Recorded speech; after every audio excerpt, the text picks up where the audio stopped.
Birincisi gitti.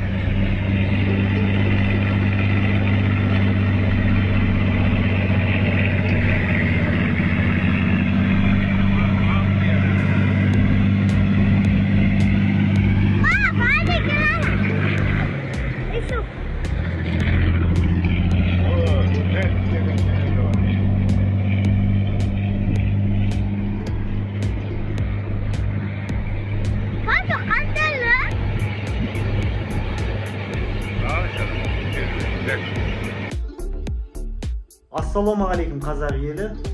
Армысыздар. Міне Ресей техникасы кірді. Дәлел бар. Видеолар келіп жатыр. Ал көбісі айтты кіріп байқасын. Көрсетеміз. Ал кірді, ал қазақтар не істейсіңдер?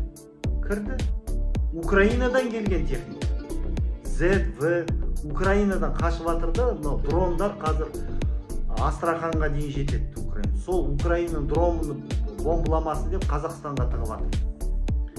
Ең қызығы, біз сұрақ қойдық. Мен таныс журналистім, адвокаттан сұрақ қойдық. Биліктен жауап келді. Военный полиция оны сопровождать етпейміз дейді. Договорда жоқ. Сонда шекарадан Ресей әскері өтеді екен. Қайда өткен, не істеп жүр? Сонда осы видеода олар адасып кетіпті, ауылға шылым арақ алуға келген екен. Егерде сопровождение болмаса, ертең автоматпен жүреді, ішіп алған орыстар. Қазақтар егемендіктерін қайда? КМБ қайда? Военная полиция қайда? Неге сопровождение? Қайда барасыңдар? Рұқсат қағаз.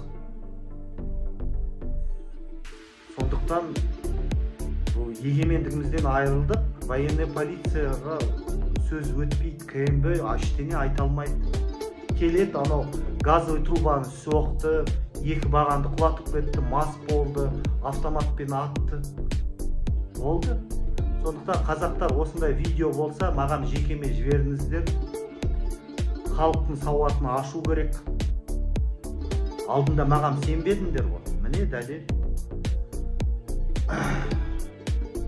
Қысқасы, егемендікке күрес әлі алда. Саясатқа араласпаған халық басқа халықтың саясатының құрбаны болады. Ойлан қазақ.